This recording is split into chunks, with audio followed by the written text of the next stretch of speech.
पनौती बहू। किसी की वजह से अगर कोई काम रुकता ही चला जाता है तो लोग उसे पनौती कहने लगते हैं। अरे आज हम लोगों की जूस की फैक्ट्री का माल ट्रक में लद कर शहर जा रहा है। डिलीवरी होते ही पेमेंट भी आ जाएगी। लाखों रुपए का माल है। लेकिन थोड़ी ही देर में रितु का पति दौड़ता हुआ आता है। पिताजी, पिताजी, वो जूस से भरा ट्रक पलट गया। सारा जूस पास की नाली में बह गया।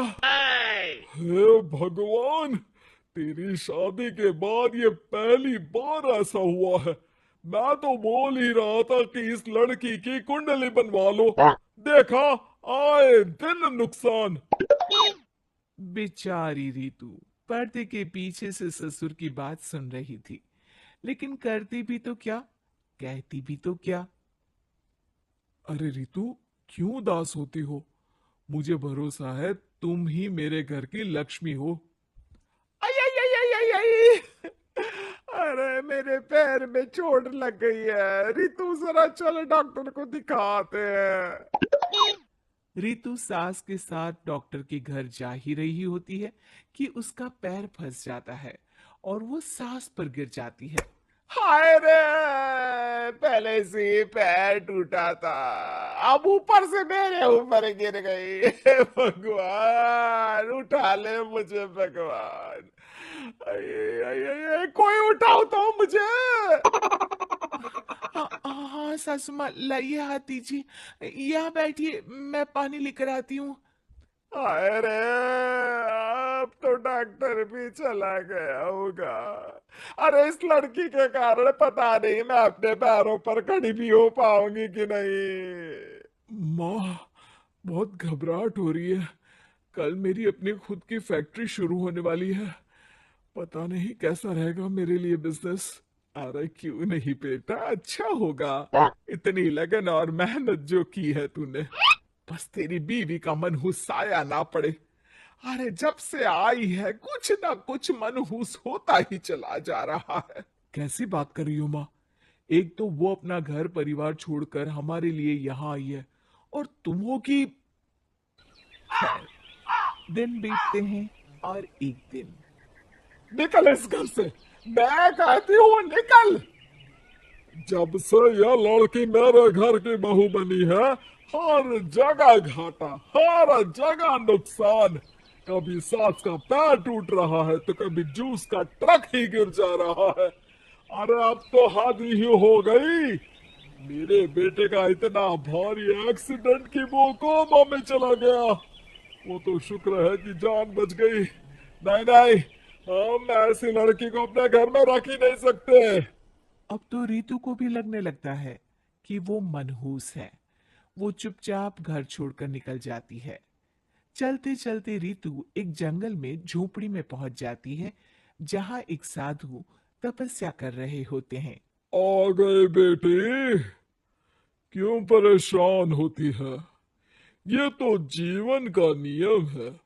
इंसान हमेशा नकारात्मक चीजों को ही सुनता, देखता और समझता है। किसी की अच्छाई उसे नजर ही नहीं आती। आपने मुझे बेटी कहा है तो शरण भी दे दीजिए बाबा।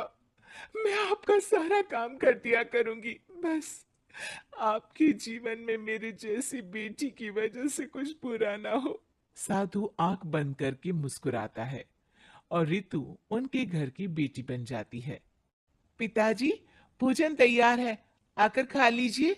बेटा, जो भोजन तूने बनाया है उसमें सांप का जहर है। वो खाकर मैं मर सकता हूँ। नहीं नहीं पिताजी, खाना तो मैंने अपनी आंखों के सामने बनाया है, यहाँ तो कोई सांप आया ही नहीं। ठीक है, फिर ला मैं खा लेता हूँ। साधु खाना खाने जाता ही है कि खाना रितु के हाथ से गिर जाता है और वो खाना बिल्ली खा जाती है। बिल्ली उस खाने को खाती ही मर जाती है। नहीं पिताजी, मैंने खाने में जहर नहीं मिलाया। मुझे इस बात का पता नहीं पिताजी। मैं ये बात जानता हूँ। खाने में जहर का मिलना और इस खाने का गिरना, ये तो पहले से ही तय था। इसमें तुमने कुछ नहीं किया है बेटी। रितु समझ नहीं पाती कि क्या हो रहा है। वो रोने लगती है और साधु को अपनी सारी कहानी सुना देती है कि कैसे उसके ससुराल वालों ने उसे पनौती मान लिया था। साधु मुस्कुराकर कहता है, बेटी, क्या चाहती हो तुम? क्या तुम जीवन भर यहाँ रहना चाहती हो या फिर अपने ससुराल जाना चाहती हो? पिताजी, मैं ससुराल जाना चाहती हूँ क्योंकि वहां मेरी जरूरत है। मैं चाहती हूँ कि मेरे ससुराल वाले मुझे पनौती यानी कि मनहूस ना समझे। उन लोगों को पता चले कि मैं उन लोगों का भला ही चाहती हूँ। ठीक है बेटा, ऐसा ही होगा। तो कल मेरे साथ चलना। दोनों अगले दिन रितु के ससुराल जाते हैं, जहाँ साधु के साथ रितु को देखकर सास कहती है, अरे वाह रे करम चली, हम लोगों के घर में तूफान लाकर चैन ना मिला तुझे। जब जादू टोटका करने के लिए ये बाबा बाबा बुलाकर किसी को लेकर आई है। नाना माँ जी, ये तो मेरे धर्म के पिताजी हैं। मुझे ससुराल वापस छोड़ने आए हैं। ये तो बस पिता का धर्म निभा रहे हैं। इन्हें कुछ मत कहिए। वाह जी वाह, 4 महीने बाद आज ही अपने पैरों पर खड़ा हुआ हूँ और ये मनहूस फिर से आ गई। इस बार क्या जान लेके जाएगी? अरे मेरी भी सिर्फ टांग में फ्रैक्चर था, अब ये आ गई है तो पक्का टांग काटनी ही पड़ेगी। हे भगवान, पिछली बार तो जूस का पूरा ट्रक ही पलट गया था। इस बार तो पक्का फैक्ट्री में ताला ही लग जाएगा। रितु के नए साधु पिता सबकी बात गौर से सुन रहे थे। फिर वो बोल पड़ते हैं। मैं आप लोगों को कुछ दिखाना चाहता हूँ। वो साथ में गोला लाए थे। उस गोला में वो सबको कुछ दिखाते हैं। वो दिन दिखाते हैं जब जूस से भरा ट्रक गिरता है। पास के कुछ जानवर उस गिरे जूस को पीते हैं और वहीं मर जाते हैं। देखो, इस जूस में तुम्हारे फैक्ट्री के मैनेजर ने जहर डाला था। अच्छा हुआ वो ट्रक गिरा, वरना पूरा परिवार जीवन भर के लिए जेल में होता। हे भगवान, तब तो न जाने कितने लोगों की मौत हो जाती इस जूस को पीकर। शुक्र है भगवान का, अनहोनी से बचा लिया। फिर वो दिन देखते हैं जब पति का एक्सीडेंट हुआ था, लेकिन रितु के करवा चौथ के व्रत के कारण वो बच जाता है, वरना तो मृत्यु निश्चित थी। सभी रितु की तरफ देखते हैं। बाबा, मैं तो मनहूस नहीं हूँ। शुक्रिया बाबा, मेरे मन में जीवन भर का बोझ रहता कि मैं इन लोगों के दुख का कारण तो नहीं। नहीं नहीं बेटा, मनहूस तो ईश्वर किसी को नहीं बनाता। हर चीज का एक वक्त होता है और जो होना है वो तो होता ही है। मुझे माफ कर दे बहू, तू तो इस घर की लक्ष्मी है, रक्षक भी है। हम लोगों को माफ कर दे बेटा।